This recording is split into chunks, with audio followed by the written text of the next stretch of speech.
My question is regarding an authentic hadith where it states that we must treat our women kindly and that women are made from a crooked part of the rib. What does it mean? Are women crooked? The hadith talks about the origin of the creation of women.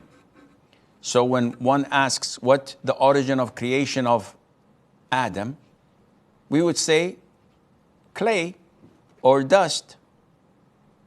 He was created from the earth. While Eve or Hawa was created from the left rib of Adam. And that's why they say in the human body, the left ribs is missing one. So that rib is not straight, it's crooked. The Prophet explained to us that women are created from such a rib. And being crooked, meaning that it's not straight. It has a peak and it has low points. Scholars say that the peak is how compassionate and loving and caring towards her children a woman can be. And a man could never reach that stage ever. So this is not criticizing women. Rather, it is a description of how they were created initially. And this is why some say that men are from Venus and women are from Mars, or the opposite. Meaning, though they're human beings, but their nature is totally different. So men are usually unemotional. They're not good in expressing their feelings. They don't like to talk a lot. They don't like nagging. And they're very meticulous when it comes to small things.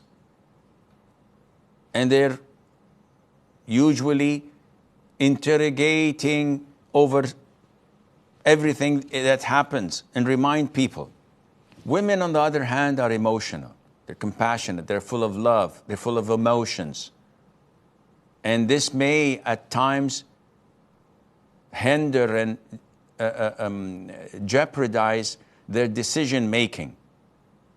And that's why they need to take advice.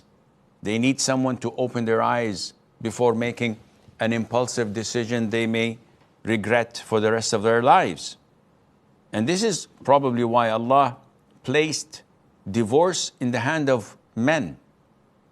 Because if it were for women, they would have probably divorced their husbands in the first couple of weeks or months without thinking twice, because they're emotional.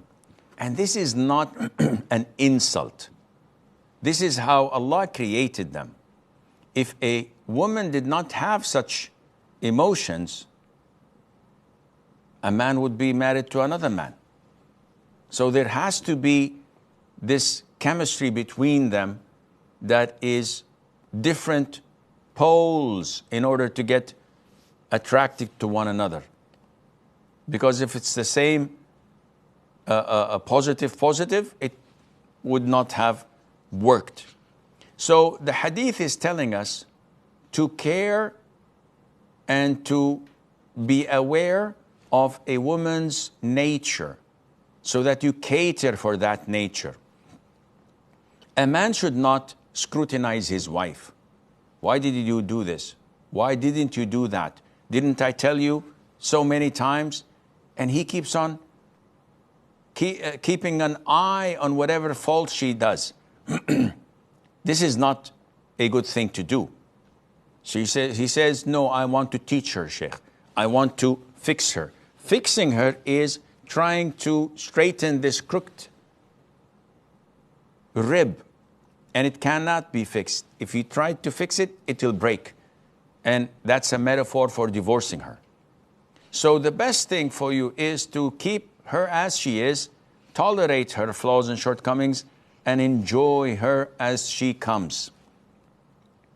But this is providing that she does not cross the red line and commits sins and haram, because this is not something that we can tolerate, and Allah knows best. And this doesn't mean that a man does not have flaws and shortcomings. Oh no, they're full of that. Yet the Prophet is addressing the men because they're the guardian, and he's telling them about what they may overlook in their spouse's character so that they can cater for it. He did not say that men are, mashallah, fair and just and reasonable and logical and blah, blah, blah. No, we know that men can be even worse. But he was addressing a specific issue because the men are the leaders and they're the guardians and they're the captains of the ship who should know about what's going on in their houses. A